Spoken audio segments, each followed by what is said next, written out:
Oi, por favor, se inscreva. Meus pais prometeram me amar de novo se eu tiver 1 milhão de inscritos. Este caso aconteceu nos Estados Unidos. No ano de 1988, Tara Calico nasceu em 28 de fevereiro de 1969, na cidade de Belen, Novo México. Ela cresceu em uma família muito unida. Ela morava com sua mãe, Patty, e seu padrasto, John. Seus pais haviam se separado, mas seu pai, David, morava perto. Ela tinha 2 irmãos e 2 irmãs. Aqueles que conheciam Tara a descreviam como uma jovem eficiente e independente, alguém incrivelmente organizada. Ela gostava de fazer listas para planejar seus dias detalhadamente. Ela se sentava na noite anterior ou logo de manhã e escrevia tudo o que precisava fazer no dia seguinte. Isso incluía suas aulas na faculdade no campus Valência, da Universidade do Novo México, onde ela estava no 2º ano, seus turnos de meio período no Banco Nacional de Belen, as tarefas domésticas que ela faria e seus planos para o fim de semana. Ela até anotava o horário em que precisava sair para seu passeio diário de bicicleta. Tara era uma jovem muito ativa. Os passeios de bicicleta que ela programava não eram brincadeira. Ela pedalava cerca de 58 quilômetros várias vezes por semana, se o tempo permitisse. O trajeto era ao sul de Belen, na rodovia estadual 47 do Novo México, por um deserto de altitude, vegetação rasteira e áreas agrícolas. Ela então chegava a uma passagem de trem popular perto da rodovia 60 e depois voltava. Às vezes, Tara fazia esse trajeto com sua mãe, Patty. Mas algumas semanas antes de setembro de 1988, Patty lembrou que um motorista passou por elas um pouco perto demais. Isso a assustou muito.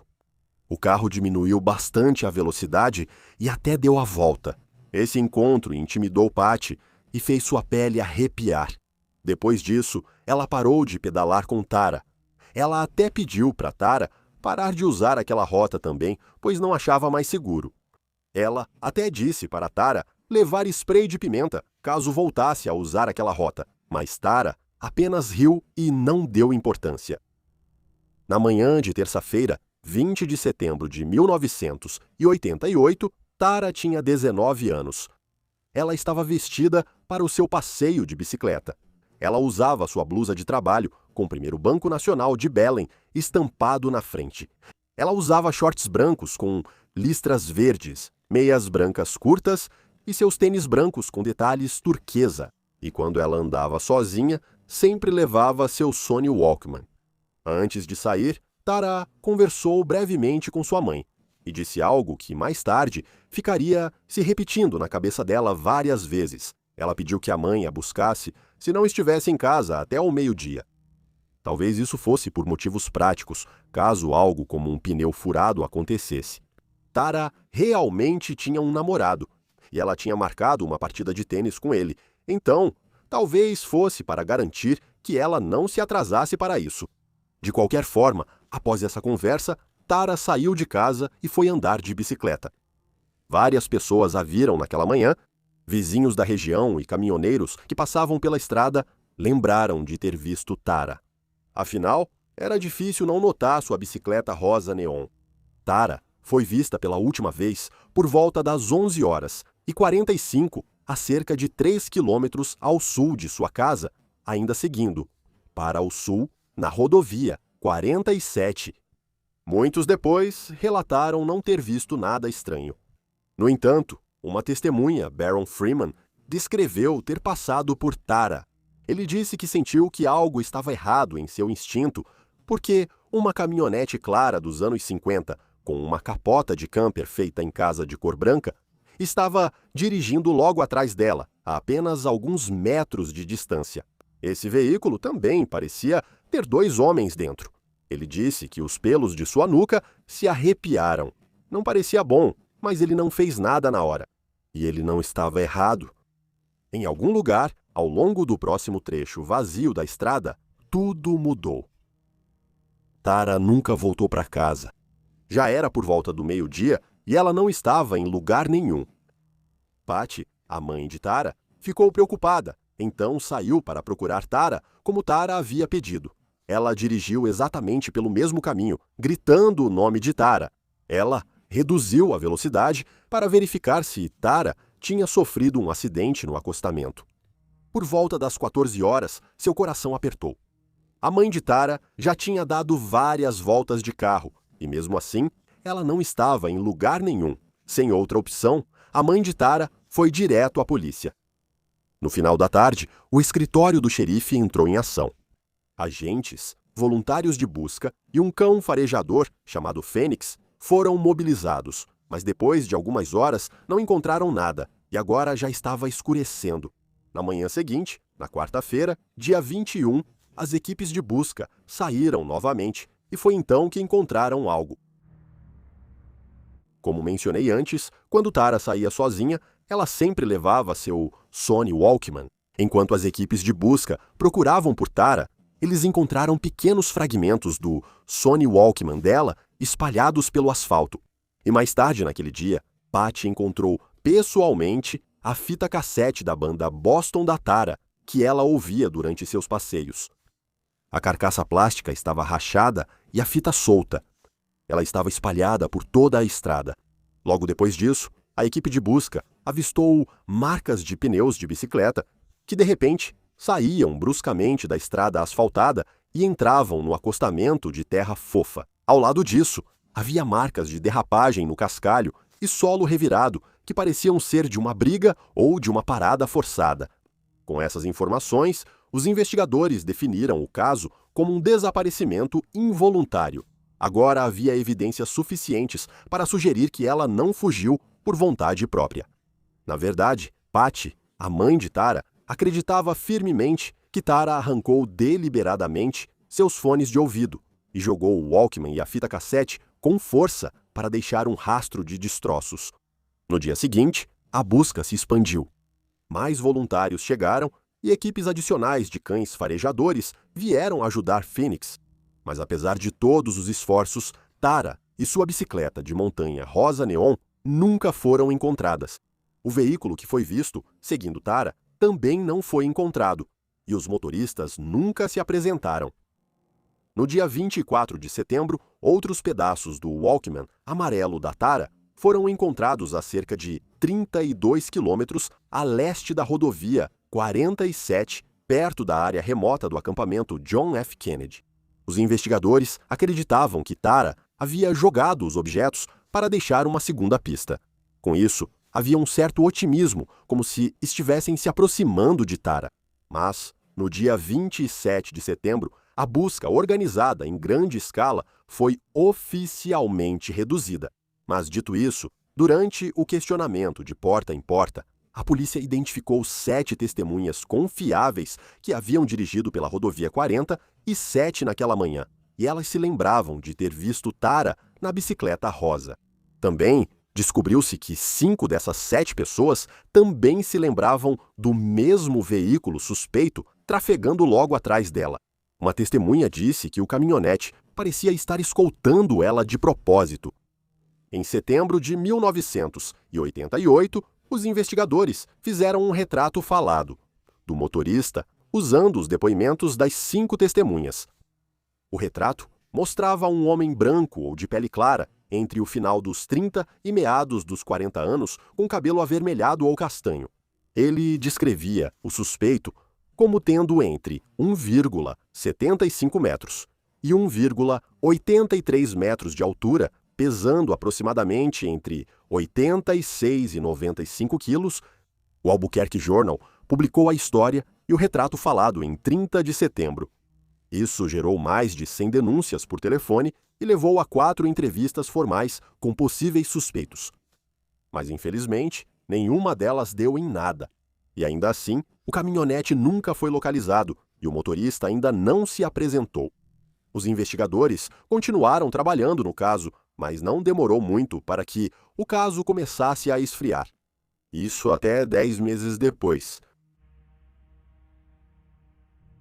No dia 15 de junho de 1989, uma mulher em Port St. Joe, Flórida, parou no estacionamento de uma loja de conveniência e avistou uma foto Polaroid caída virada para baixo no asfalto. A fotografia estava em boas condições, então devia ser relativamente nova. A fotografia havia caído exatamente onde uma van de carga Toyota branca, sem janelas, dos anos 1980, tinha acabado de ser estacionada. O motorista era um homem branco na casa dos 30 anos, com bigode, mas ele já tinha ido embora. Agora é aqui que a coisa fica incrivelmente assustadora. A fotografia mostrava uma jovem e um garotinho em algo que parecia ser o chão da mesma van. Ambos tinham fita adesiva preta, colada sobre as bocas, e seus braços estavam amarrados para trás. A mulher na fotografia tinha cabelos castanhos longos e também parecia ter uma cicatriz na parte inferior da perna direita. Tawa também tinha uma cicatriz no mesmo lugar. Ao lado dela estava um livro de bolso surrado de Minha Doce Aldrina, de V.C. Andrews. Esse era um dos favoritos de Tara. Ao ver a fotografia, a mulher foi direto à polícia e imediatamente eles montaram bloqueios nas estradas ao redor da área, mas a van havia desaparecido. Amigos que viram a imagem no noticiário ligaram para Patty, que voou para a Flórida sem demora. Ela analisou a fotografia original por horas, sob todas as luzes que encontrou. Ela levou em consideração a falta de maquiagem e o tempo que havia passado. Quando terminou de olhar a fotografia, ela tinha certeza. Ela disse: "Essa é minha filha." A semelhança era impressionante e inconfundível. A fotografia apareceu rapidamente na televisão nacional. Primeiro, em um episódio do programa A Current Affair, em julho de 1989, e depois em Mistérios Não Resolvidos, Os Mais Procurados da América, e no Oprah. Também estava nos jornais em todo lugar. Por um breve período, parecia ser a chance pela qual o país inteiro estava rezando. Era uma prova de que Tara ainda poderia estar viva em algum lugar, mesmo que estivesse vivendo um inferno. No entanto, especialistas começaram a questionar isso. A Scotland Yard, no Reino Unido, disse que sim, a pessoa na fotografia é Tara. Eles tinham 85% de certeza, mas a Laboratório Nacional de Los Alamos disse que não. De acordo com eles, as proporções faciais e a estrutura óssea simplesmente não batiam. Os resultados do FBI foram inconclusivos. Então surgiu uma informação interessante. A Polaroid Corporation disse que aquele tipo específico de filme não estava disponível para venda até depois de maio de 1989, 9 meses após Tara já ter desaparecido. Então, ou não era ela, ou ela estava sendo traficada, mantida em cativeiro e, possivelmente, coisa pior. Quanto ao menino na foto, ele foi identificado primeiro por sua própria família como Michael Henley, de 9 anos. Michael Henley era outra criança desaparecida da mesma região do Novo México. Sua mãe tinha quase certeza. Em junho de 1990, os restos mortais de Michael foram achados nas montanhas Zuni.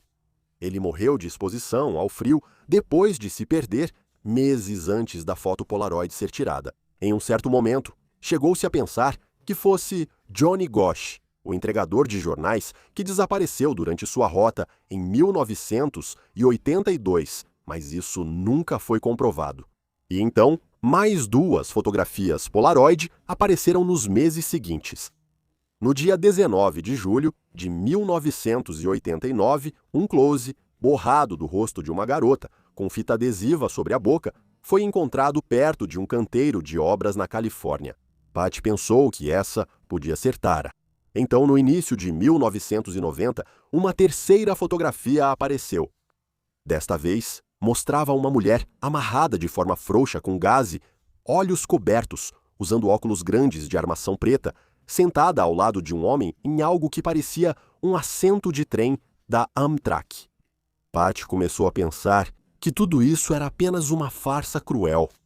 Anos depois, a família passou a receber cartas anônimas. Elas continham cópias alteradas do garoto da Polaroid original com um marcador preto desenhado sobre a boca para parecer fita adesiva. Não havia remetente nem explicação. A Polaroid deu ao caso a imagem mais perturbadora. Ela ainda circula online mais de 37 anos depois. Mas os investigadores que trabalharam nesse caso por mais tempo dizem que toda essa saga impactou enormemente as buscas. É improvável que seja Tara, e os investigadores dizem que isso desviou a atenção nacional e recursos que deveriam ter permanecido focados na rodovia 47, onde eles acreditam que Tara nunca deixou a região. A fotografia provavelmente pertence a alguma outra história horrível de sequestro e tráfico que talvez nunca venhamos a conhecer completamente, incluindo os nomes da mulher e do garoto. 10 anos após o desaparecimento de Tara, um juiz declarou oficialmente Tara legalmente morta, e a causa da morte foi considerada homicídio, mas nenhuma outra evidência ou corpo foi encontrado. O caso esfriou. Uma parte triste desse caso, como muitos outros, é o fato de Patty ter falecido em 2006 sem nunca saber o destino de sua filha. Seu marido, John, e sua irmã, Michelle, continuam defendendo a causa de Tara. Só em 2008 é que um acontecimento arrepiante ocorreu. No dia 20 de setembro de 2008, no 20º aniversário do desaparecimento de Tara, o xerife do condado de Valência, Reni Rivera, tornou pública uma informação surpreendente. Ele afirmou que sabe o nome de 2 adolescentes locais que conheciam Tara e que supostamente a seguiram em uma caminhonete naquela manhã. De acordo com ele, os 2 garotos a atropelaram. Tara então disse que iria denunciá-los à polícia, então eles entraram em pânico e a mataram. Ele afirma que outras pessoas ajudaram a se livrar do corpo dela e que as famílias se uniram para ajudar. Mas o estranho foi que não houve prisões. O xerife disse que, sem um corpo, ele não podia acusar essas pessoas. O padrasto de Tara, John, contestou publicamente, dizendo que há evidências circunstanciais suficientes para agir. Ele ficou furioso e queria saber os nomes deles. Essa revelação bombástica, no aniversário do desaparecimento, foi ainda mais bizarra. 2 pessoas, agora na casa dos 50 anos, supostamente mataram Tara, e o xerife se recusou a divulgar seus nomes e não apresentou acusações. O FBI anunciou uma recompensa de $20 mil por informações que levassem à localização de Tara ou à prisão e condenação dos responsáveis. E em setembro de 2021, os investigadores fizeram uma descoberta. Eles haviam focado em um suspeito. Um mandado de busca foi emitido e a casa foi revistada. No entanto, nada resultou disso. Mas não só isso, quaisquer descobertas foram lacradas e mantidas longe do público. E então, houve mais uma reviravolta nesse caso. No dia 13 de junho de 2023, houve uma rara coletiva de imprensa pública. O xerife do condado de Valência anunciou um grande avanço. Ele afirmou que as autoridades agora tinham provas suficientes para enviar todo o seu dossiê para revisão e possíveis acusações. Eles disseram que pessoas de interesse já foram identificadas. O caso agora está com o promotor para possível acusação. No entanto, nenhuma prisão foi feita naquele dia ou desde então. Em 2025, os investigadores que ainda trabalhavam no caso não quiseram esperar pelo resultado do promotor. Em vez disso, eles se concentraram em reunir mais provas. Eles passaram a focar em um poço de mina de cobre abandonado, cerca de 40 quilômetros do local do desaparecimento. É uma das 4 minas antigas alugadas por uma família de Bellum. Dizem que foi alugada pela família de um sequestrador condenado chamado David Parker Ray, mas isso não foi confirmado oficialmente. Os investigadores instalaram armadilhas para moscas no poço para atrair insetos que se alimentam de restos humanos em vários estágios de decomposição. Se essas armadilhas para moscas contivessem esses insetos específicos, isso seria um sinal de que há alguém lá embaixo. No dia 21 de setembro de 2025, os investigadores recolheram as armadilhas para moscas. Os resultados ainda não foram divulgados ao público. Surgiram algumas teorias, a partir das afirmações que o xerife fez sobre os 2 garotos que mataram Tara. Alguns afirmaram que um dos 2 garotos era filho do xerife da época, de 1988, Lawrence Romero, e que todo o departamento havia protegido as famílias desde o início. Eles afirmam que demoraram para investigar as pistas, se recusaram a procurar a caminhonete suspeita e, no final, deixaram o caso esfriar por medo de escândalo e de manchar a reputação da cidade. Essa teoria ganhou ainda mais força por volta de 2013. Diziam que, se você fosse até esse lugar e perguntasse aos moradores, eles diriam que todos sabem quem fez isso. Um homem de Bellum, Henry Brown, estava em seu leito de morte com uma doença terminal. Antes de falecer, ele tinha algo a dizer.